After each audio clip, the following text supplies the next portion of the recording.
लीजिए मम्मी जी आपकी चाय। अरे बहू, छोटी बहू नजर नहीं आ रही। मम्मी जी वो पार्लर गई है। पार्लर गई है? मुझसे बिना पूछे बिना बताए? तुझे बता के गई है क्या बेटा? नहीं मम्मी जी, मुझे छोटी ने तो कुछ नहीं बताया।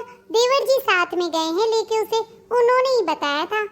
अच्छा, मतलब तुझे भी कुछ भी नहीं बता के गई वो? अभी तो उसकी शादी को सिर्फ 1 महीना हुआ है, तभी से वो इस तरीके की हरकतें करने लग गई। एक बात बताऊं बेटा, जब तेरी शादी का रिश्ता आया था ना मेरे चिंटू के लिए, तब मैंने तेरे लिए एक बार देखते ही हाँ कर दी थी, पर सब रिश्तेदारों ने मना किया था। कहा था कि शहर की बहू है, लेकिन तू देख, तूने गांव की बहू को भी मात दे दी। इतनी संस्कारी है, इतनी अच्छी है, तूने सब लोगों के मुंह बंद करवा दिए। मम्मी जी, मैं जानती हूँ आपको किस बात का दुख हो रहा है, पर मम्मी जी छोटी अभी अभी शादी हुई है ना, इसलिए नहीं समझती। मम्मी जी 1 महीने ही हुए हैं इसकी शादी को, सब समझ जाएगी, आप परेशान मत होइए। हाँ बेटा, उम्मीद तो यही है।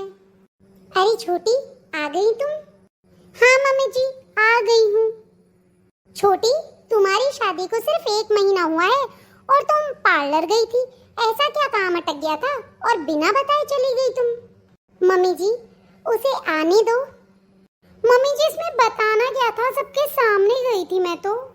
और इतनी गर्मी है बाहर मम्मी जी, और उस पर से आप आते ही पहले लेक्चर सुना रही हैं। छोटी, तुम्हारे लिए नींबू पानी बना लूं? क्या दीदी, आप शहर के हैं लेकिन फिर भी बिल्कुल भी आपको नॉलेज नहीं है। भाभी, आपके पास अगर कोई कोल्ड ड्रिंक वगैरह नहीं थी तो आप फोन ही कर देती, मैं लेती आती। नींबू पानी कौन पीता है? ये कैसे बात कर रही हो तुम इससे? वो जिठानी है तुम्हारी। मम्मी जी आप गुस्सा मत करिए, अभी अभी शादी हुई है ना, सब समझ जाएगी। रहने दीजिए, मुझे पता है ये सब कुछ आपने ही भड़काया होगा मम्मी जी को। मैंने तो सोचा था देवरानी आएगी तो उसे बहन के जैसे रखूंगी, पर बहन तो दूर, ये तो देवरानी के जैसे रहने को भी तैयार नहीं है। बड़ी बहू, तुम्हारी तबीयत ठीक नहीं है तो भी तुम कमरे से बाहर आ गई और काम करने लग गई। क्यों भाई, छोटी बहू कहाँ है? मम्मी जी वो खुद के रूम में बैठकर टीवी देख रही है। क्या? छोटी बहू, छोटी बहू बाहर आओ। जी मम्मी जी, आपने आवाज लगाई मुझे। छोटी बहू, तुम्हें पता है तुम्हारी जेठानी की तबीयत खराब है, फिर भी तुम अंदर बैठ के टीवी देखे जा रही हो, काम नहीं कर रही हो। ये क्या तरीके हुए? दीदी, लगा दी आग, करवा दिए झगड़े, अब चैन मिल गया है ना आपको? तो ये कैसी बातें कर रही हो छोटी?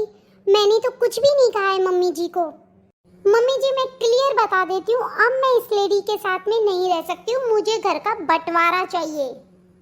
बंटवारा चाहिए? 6 महीने हुए तेरी शादी को सिर्फ, और बंटवारा चाहिए तुझे घर का? हाँ मम्मी जी, बंटवारा चाहिए, और मैं बता देती हूँ 6 महीने आप मेरे साथ में रहेंगी और 6 महीने आप भाभी के साथ में रहेंगी। ऐसा है मम्मी जी, इस घर के 2 हिस्से हो जाएंगे अब। और बड़ी बहू, तुम्हारे क्या विचार है? मम्मी जी, छोटी ने नाक में दम करके रखा है मेरे भी। मम्मी जी अब बंटवारे हो ही जाए तो ठीक है। ठीक है बेटा, तुम दोनों भी सुन लो, ये घर मेरा है और तुम्हारे ससुर साहब और मैंने बहुत प्यार से इस घर को बनाया है, तो इस घर के तो 2 हिस्से होंगे नहीं। और ऐसा है, कौन 6 महीने बहू मेरे पास पहले रहेगी वो बता देना, और दूसरी बहू 6 महीने अपना इंतजाम कहीं और कर ले। ऐसा है बड़ी बहू, पहले 6 महीने तुम मेरे साथ में रह जाओ, और छोटी बहू तू तेरा इंतजाम कहीं और कर लेना, और आगे के 6 महीने तू मेरे साथ रहेगी। बड़ी बहू, तुम अपना इंतजाम कहीं और कर लेना। पर मम्मी जी, हम कहाँ जाएंगे? ये तो तब सोचना चाहिए था जब तुमने झगड़े कर करके इस घर को मकान बना दिया था। आप ऐसा कैसे कर सकती हैं मम्मी जी हमारे साथ में? क्यों बेटा जी, घर को छोड़ के जाने का क्या नियम सास ससुर का ही है?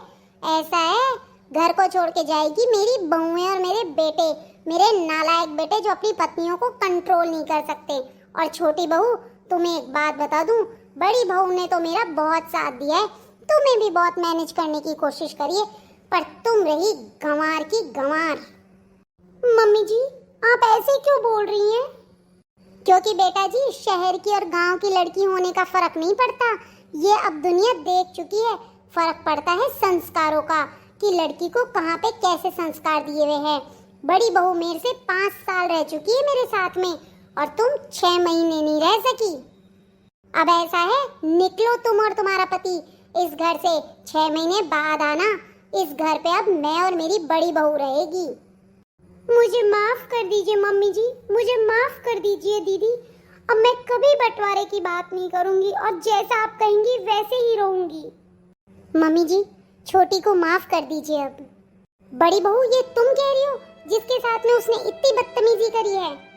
हाँ मम्मी जी, उसे अपनी गलती का एहसास हो चुका है, कर दीजिए माफ। और छोटी, एक बात ध्यान रखो, आज अगर तुम्हारे भैया भाभी भी इसी तरीके से करे तुम्हारे माता पिता के साथ तो तुम्हें कैसा लगेगा? तो बस जैसी उम्मीद तुम तुम्हारे भैया भाभी से रखती हो ना, वही चीज तुम करो यहाँ मम्मी जी के साथ और मेरे साथ।